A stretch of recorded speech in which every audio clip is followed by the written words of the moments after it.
In a small country house, miles away from civilization, there is a little-known writer with a very large problem.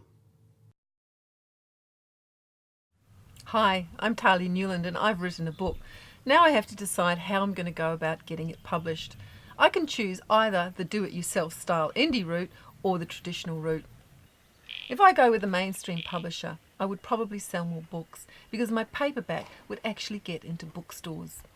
A reader would be able to walk in, stumble over my book and buy it. They don't have to find it online first. You don't get that with indie published books. But if your book doesn't sell well in the first 3 months, they come off the bookshelves anyway.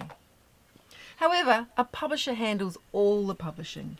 So I wouldn't have to worry about the cover, hiring an editor, finding a printer, setting prices, marketing or any of that other business stuff.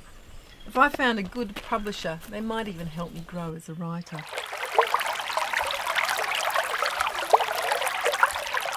I would also have the publishing industry's stamp of approval.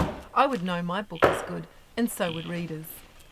A traditional publishing deal is what your typical author wants, but it's not easy to get. For publishers to take you seriously, first you have to have an agent. Otherwise, your submission will end up at the bottom of the slush pile. If you're lucky, they'll get back to you in 4 to 6 months. Even if they like that enough to ask for a full manuscript, and even if the editor likes the whole thing, then they have to convince the marketing department that they can sell it before the publisher will give you a contract. Around 2% of books submitted to mainstream publishers make it to publication. My book, Lethal Inheritance, has an agent, but after 2 years of her trying to sell it and no one picking it up, I'm seriously considering the alternatives. A traditional publishing deal isn't all it's cracked up to be. You don't get much in the way of royalties for each book. The publisher takes their cut, and so does the overseas publisher. The author gets around 12% of the income in royalties, but the agent takes their 15% from that, and sometimes there are even 2 agent fees. Not only that, but I'd have no control over the cover or editorial direction. Most importantly, the publisher would own the copyright. To go the traditional route, you have to sell your baby.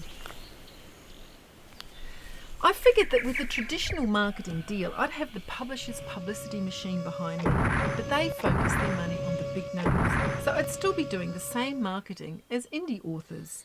So that's my other option, to go indie. The advent of ebooks and the technology for printing paperbacks on demand have made publishing cheap and relatively simple for authors wanting to do it themselves. More than anything else, ebooks have created this indie publishing movement.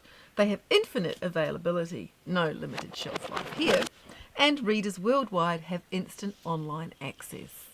Unfortunately though, an indie published paperback has no physical shelf life. It's almost impossible to get an indie published book onto a shelf in a brick and mortar bookstore.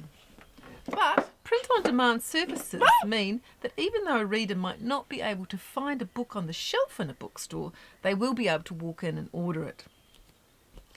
As an indie author, I'd have complete artistic control over my work, but I'd also have complete responsibility. I'd be responsible for quality and liable if the book isn't good enough. In the past, a lot of self-published books were of poor quality, and people love to assume that they're all the same.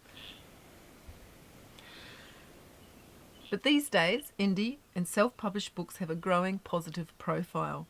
Quality control sites like the Awesome Indies make it easy for readers to know that they're buying a quality product. Indie publishing is a much faster process than the traditional route. It takes 18 months to 2 years from the time a publisher signs a contract to the time the book is published. In indie publishing, it can take as little as 2 or 3 months from the time a book is finished. The biggest difficulty with indie publishing is the steep learning curve. You have to learn business, publishing and marketing skills. It takes a lot of time and money with no guarantee of returns. Indie publishing simply isn't for everyone. But I already have the skills. I've published You Can't Shatter Me myself. Indie publishing isn't just about a different way of publishing. It's about artistic control and freedom of ideas. And that inspires me. So what am I waiting for?